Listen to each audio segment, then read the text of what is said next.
Where it's a part design we have generated here. I will go with the paint tool to cover up that paint. Still I will go with the further design here to generate it. So let's use a design.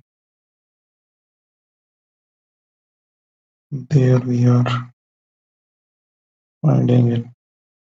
I will take the other part design here.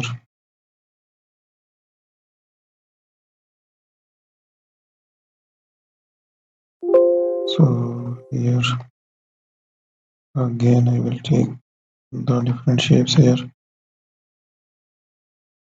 So we'll add some paints using there.